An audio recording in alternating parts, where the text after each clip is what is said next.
What is up, YouTube? This is T1 coming at you with another video, and today I'm going to be talking to you about Novocaine, the new action comedy starring Jack Quaid.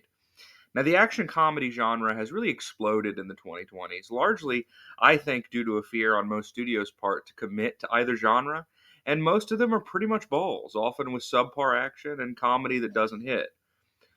Fortunately, Novocaine is a bright spot in the genre, a charming and creative little movie that won me over. A huge reason this film works so well really is Jack Quaid in the lead. I don't watch The Boys, so I'd only ever seen this guy in his Blink and You'll Miss It role in Oppenheimer, but he was very good in this. He's got this folksy, aw shucks, everyman quality that I couldn't help but like. It's his show, make no mistake, but the other actors are solid. Ray Nicholson, coming off a small but impactful role in Smile 2, is a lot of fun as a psychotic bank robber, and Amber Minthunter will never not be a win. Even the CEO of Sex is in this movie, and got to give props for that. I've seen a million action movie premises utterly wasted, but another great thing about Novocaine is that they take full advantage of centering an action movie on a guy who can't feel pain. Every scene seems to be a series of wouldn't it be cool if moments, and the answer is usually yeah. Now, Nathan, our central character, isn't John Wick. He's not superhuman. He just has this one advantage that helps him survive. And normally, when I call a fight scene sloppy, it's a criticism, but I did really love how messy all the action was in this movie. It didn't feel choreographed, but more like untrained people clobbering the shit out of each other, and it was entertaining.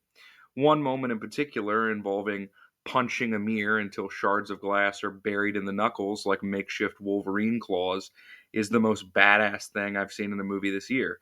Speaking of that, there is some really gnarly practical gore in this movie. It helps make the character not feel weightless. It'd be easy for the action scenes to devolve into sight gags, and the movie does sometimes fall prey to that, but it's always made clear that Nathan is not invincible. Whether he can feel it or not, a broken leg or a burnt hand is still an obstacle. And I appreciated that, but the most surprising thing about this movie is the beating heart beneath it all. Even aside from the side splitting gags and bloody action mayhem, this is a really sincere tale of a man with a disability coming out of his shell and living life to the fullest. It's touching, the romance at the core of the story is sweet, and you really feel for Nathan. Now, occasionally the movie does lose track of that great emotional backbone. There's a section in a booby trapped house a la Home Alone that goes on a little too long and almost pushes the movie into full blown farce. And without going into specifics, there's a story turn in the second half of this movie that's clearly supposed to be a big surprise, but it was so heavily telegraphed. And that's not me trying to brag. If you showed this movie to 10 people, 9 of them would see it coming, and that's a little disappointing.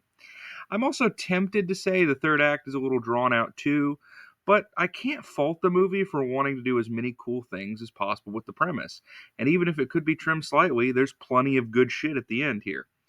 Novocaine is a fun action movie, and while there are always lots of options at home, if your local one is still open, it's worth seeing in a theater. I'm going to give it an 8.5 out of 10. This is T1 signing out.